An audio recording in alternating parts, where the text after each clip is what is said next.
Good morning. We are here today to announce the expansion of our prosecutor-led expungement program to include youth cases.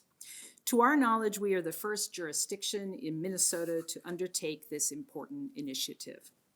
With this new initiative, we are allowing people with certain youth offenses to apply to our office for expungement. Some time ago, the Attorney General's office established an online portal called Help Seal My Record. That allows people to apply to our office for expungement. If their case is eligible, our office does all the work. We file the paperwork with the court and follow up with the applicant. There are no filing fees in this process or court appearances required. Now people with certain youth offenses are able to apply to our office through this same portal. Under this initiative, we review cases committed by youth that involved misdemeanors and some low-level felonies, like drug or property cases. Cases, in other words, where young people have made mistakes, which kids often do as their brains continue to develop. This initiative is critically important. We know that all children are capable of changing and evolving. A child should not be defined by a mistake, which is what we see in many of the cases eligible for expungement. For instance, we know that a single act of drug possession is not indicative of a child's character or that child's potential. Yet criminal records, even for minor cases, can follow youth forever and can impact their ability to further their education, seek employment, maintain stable housing, and so much more. For today, I want to talk about just one example of the impact of these records. Department of Human Services, or DHS, background studies. For instance, did you know a child charged with a misdemeanor theft, things like stealing food from a grocery store, faces a 7-year disqualification from being able to pass a DHS background check or background study, which will keep them from being able to work as a PCA, personal care attendant, a food service worker in a nursing home, and so many other jobs.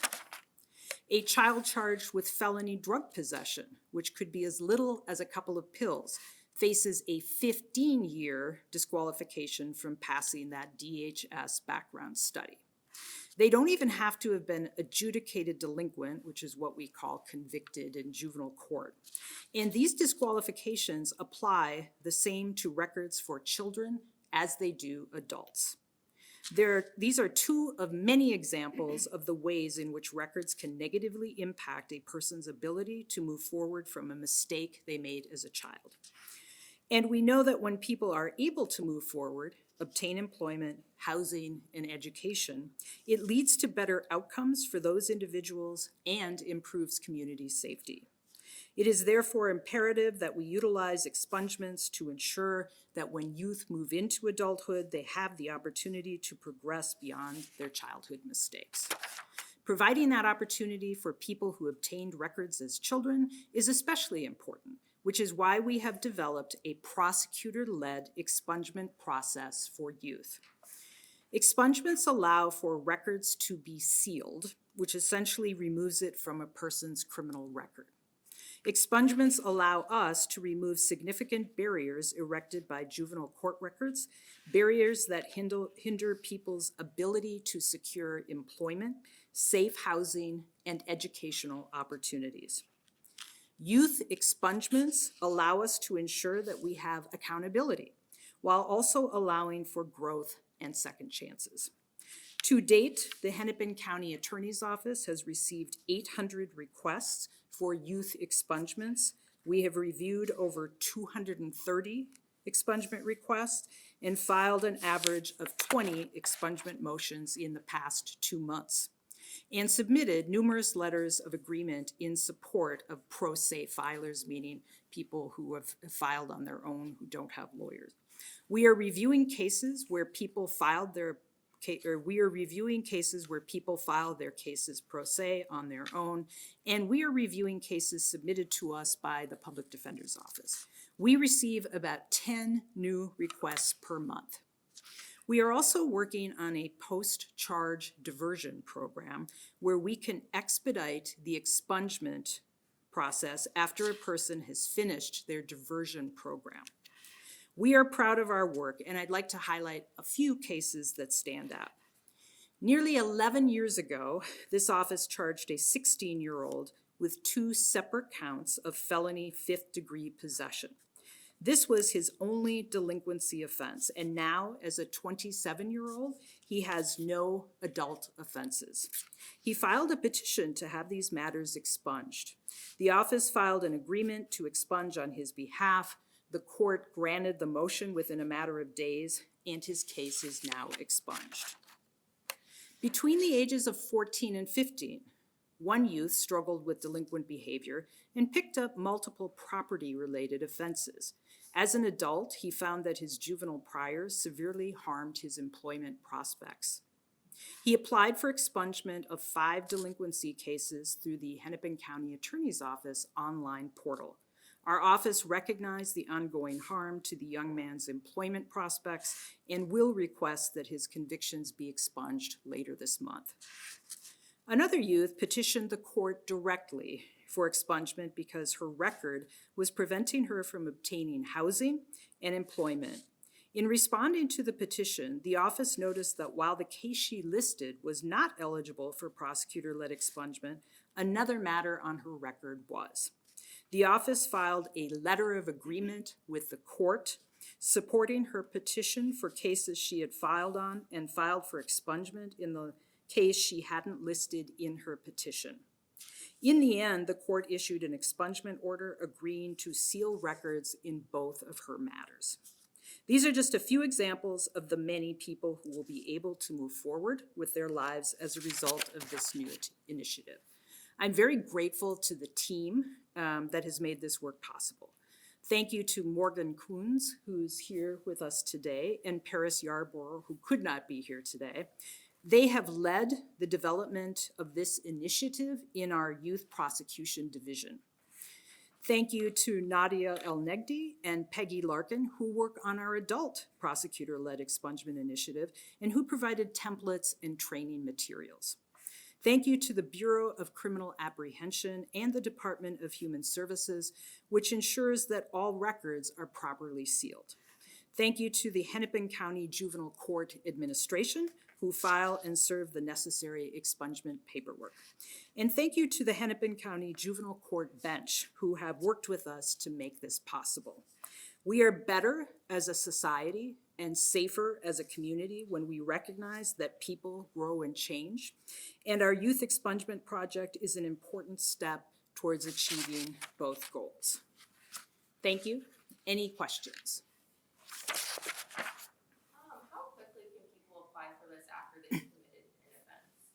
I'm gonna ask either Morgan or Nadia. Morgan. Yeah, sure.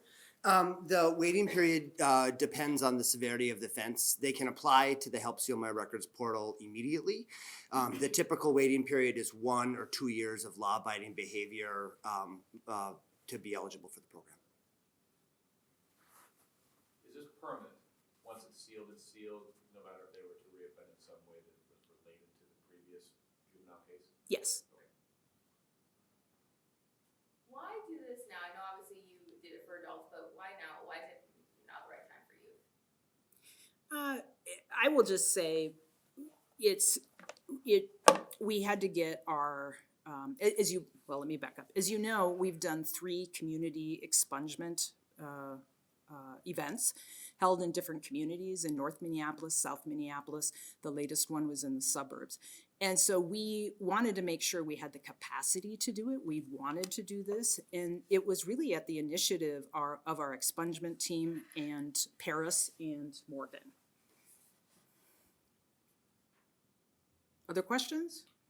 It seems like there are these, levels of cases that are not just directly eligible for this expungement, but it does appear that they can be heard. Is that Yes. kind of what I'm to understand, that each case is taken on its own basis and then your department sort of determines whether or not it has this? Yeah, Morgan, do you want to? Yeah, to that? absolutely. Yeah. So you're absolutely right. We apply the objective criteria to determine if we, the prosecutors, are going to affirmatively file the paperwork. And even if we're not going to file the paperwork because it doesn't qualify, if the person has 10, 15 years of law abiding behavior and has demonstrated rehabilitation, we will write a letter of support for full expungement, but that will require the scheduling of a hearing and more court activity. Could you give like examples of like what like a fourth or fifth degree drug offense would be or property for people who wouldn't know off the top of their head? Yeah, sure. So a fourth or fifth degree drug possession case could be a young person at a school caught with a vape cartridge. Up until about 2 years ago, that was a felony offense in the state of Minnesota if it had marijuana in it, and that sort of an adjudication on that can have really significant effects, as Mary described moving forward. And then Mary also mentioned pills. Like a single Xanax pill or other prescription pills can lead to that type of charge. This is a question I have no idea if there's an answer for. Is there work being done to determine if in general, as opposed to expungement, if in general these sorts of cases should not be part of background checks? You know what I mean? It's kind of an interesting space that I think about. I assume that'd be a legislative act or something along those lines, but has that ever been considered? Yeah, I'll have Sarah Davis, our deputy, speak to that. Good morning, great question. So yes, there has been legislation in past sessions before the state legislature to look at, specifically Mary talked today about the DHS background studies. There's a couple of options there. So as Mary mentioned, this law applies the same to a 10, 11, 12, 13-year-old as it does to a 50-year-old who engages in whatever the behavior is. And so there's been legislation that has looked at saying youth cases of certain types should not lead to background studies disqualification, or that the time period should be different, right? Because for a misdemeanor, it's 7 years, gross misdemeanor, it's 10 years, felony, it's 15 years. And Morgan talked about, that could be one Xanax pill. A felony theft is over $1,000. I mean, in today's day and age, that's a laptop, it's a cell phone, right? And so in 15 years, and that it doesn't require a conviction or an adjudication, right? It's actually based on what they call a preponderance of the evidence standard, which says that which means that it could stem just simply from an arrest or citation. And so it's really problematic and really excludes a lot of folks. And so to your point, there is an opportunity for the legislature to act here. We, in the middle there is what we choose to do when cases are submitted to us by law enforcement. We do have the option to do pre-charge diversion, which can be helpful, so it isn't actually an adjudication on somebody's record. And I know Morgan and his team look at each case very carefully to see what an appropriate response would be, and is it necessary to put up a barrier like this so that it needs to be expunged down the road. Is there any element of this that you see as being, like we talked about that?